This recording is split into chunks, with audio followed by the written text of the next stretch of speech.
ఎంత పెద్ద బాణ పొట్టైనా కరిగి మీరు విపరీతంగా సన్నగా అవుతారు.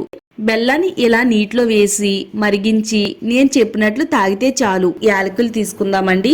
యాలకులు బరువు తగ్గడానికి చాలా బాగా సహాయపడతాయి. ఇది ఎక్కువగా తినాలని కోరికను కూడా తగ్గిస్తుందండి.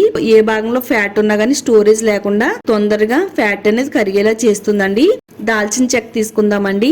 ఇది బెల్లి ఫ్యాట్ ని తగ్గిస్తుంది, మెటబాలిజం పెంచుతుంది. మిరియాలు కూడా తీసుకుందామండి. కొత్త ఫ్యాట్ సెల్స్ ని తయారవకుండా అడ్డుకుంటుంది. శరీరంలో ఉండే కొవ్వుని కరిగిస్తుంది.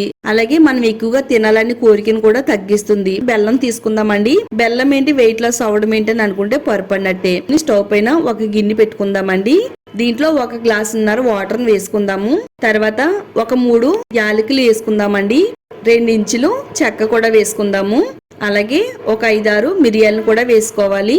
ఒక 1/2 టేబుల్ స్పూన్ వాము కూడా వేసుకుందామండి. మెటబాలిజం పెంచుతుంది, ఫ్యాట్ బర్నింగ్ ప్రాసెస్ వేగవంతం చేస్తుంది, ఆకలిని తగ్గిస్తుంది, పొట్ట చుట్టూ నడుము చుట్టూ ఉండే ఫ్యాట్ ని తగ్గించడంలో వాము కూడా చాలా బాగా ఉపయోగపడుతుందండి. ఇలా వీటన్నిటిని కూడా వాటర్ లో మరిగించిన తర్వాత ఒక చిన్న బెల్లం కుందిని వేసుకుందామండి. గ్లాసున్నర వాటర్ కి అందులో ఒక 1/2 గ్లాస్ వాటర్ మరిగేంత వరకు ఉంచితే 1 గ్లాసు వాటర్ అనేది మిగులుతుంది. ఆ గ్లాస్ వాటర్ ని మనం తీసుకోవాలి. తాగగలిగినంత వేడిని తీసుకోవాలండి. ఈ మరగబెట్టిన వాటర్ ని స్ట్రైన్ చేసుకుందామండి. ప్రతిరోజు ఉదయాన్నే పరగడుపును తాగడం వల్ల మన శరీరంలో ఉండే కొవ్వుని కరిగిస్తుంది. మనం ఎక్కువగా తినాలని కోరికను తగ్గించి బరువుని అదుపులో ఉంచడంలో చాలా బాగా హెల్ప్ అవుతుంది. మీకు వారం రోజుల్లోనే చాలా మంచి రిజల్ట్ అయితే వస్తుందండి. లైక్ చేయండి. ఈ వీడియోని మీ ఫ్రెండ్స్ కి, ఫ్యామిలీ వాళ్ళకి షేర్ చేయండి.